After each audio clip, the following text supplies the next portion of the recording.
I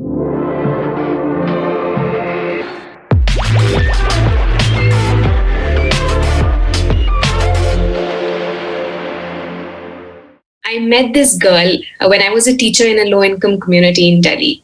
And she brought me face to face with questions of power and privilege, especially because for children in her community, you could predict what kind of outcomes the child would have. The story of this girl, however, is not a story of disempowerment. It's a story of hope.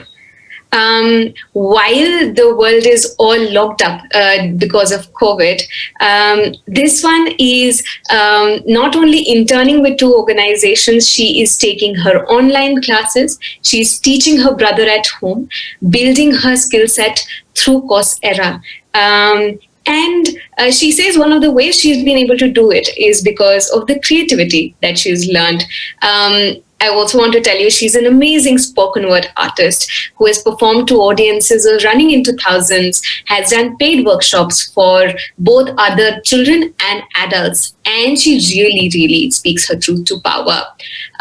She uses creative expression not only on stages when she's performing, but to negotiate for change in her life. And I know for sure that she's on a completely different life path. And her practice of this art form has played this huge role in getting her there.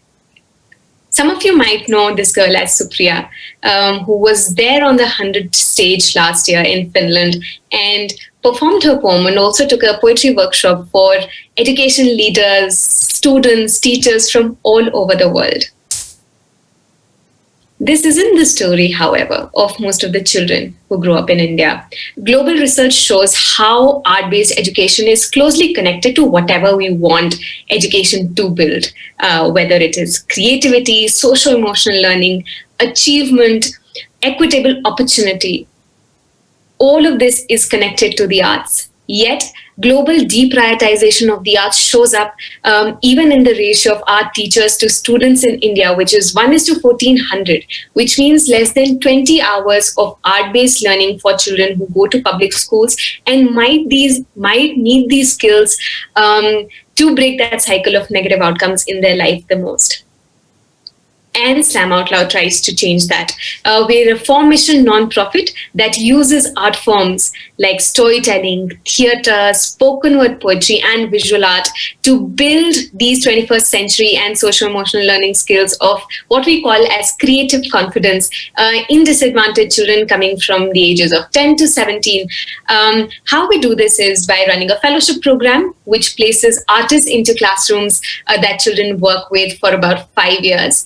And the second thing that we do is we create products and assets like lesson plans, guidelines, videos that are contextualized vernacular for other teachers, communities, or students to use. Now, when COVID struck, we took some time, essentially about more than 2 weeks, to really listen to our children and where they were at.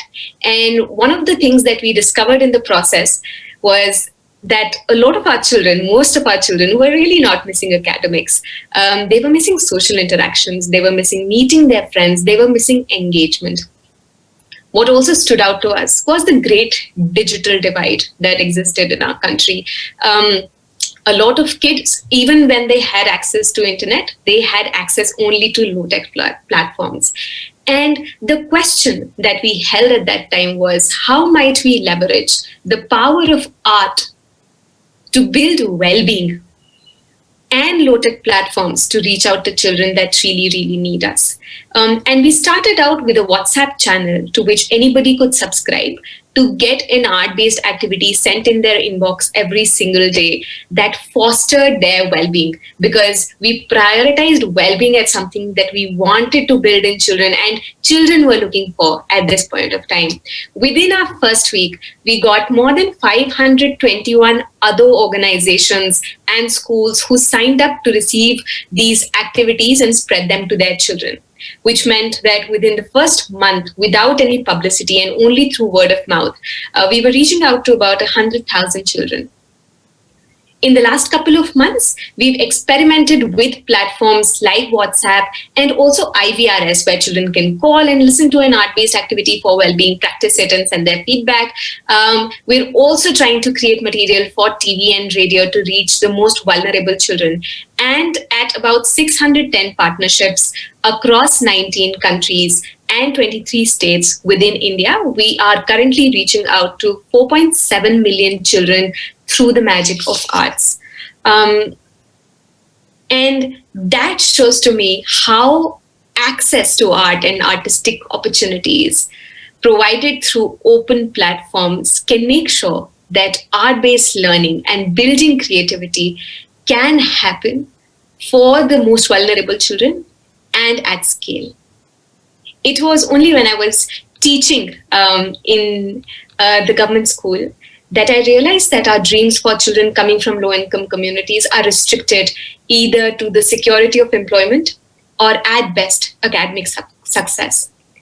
But I deeply believe that something as fundamental as finding our voice, being able to express ourselves, should not be limited to a privileged class. And I hope for a world where, as Sir Ken Robinson said, creativity is as important as literacy. Thank you so much.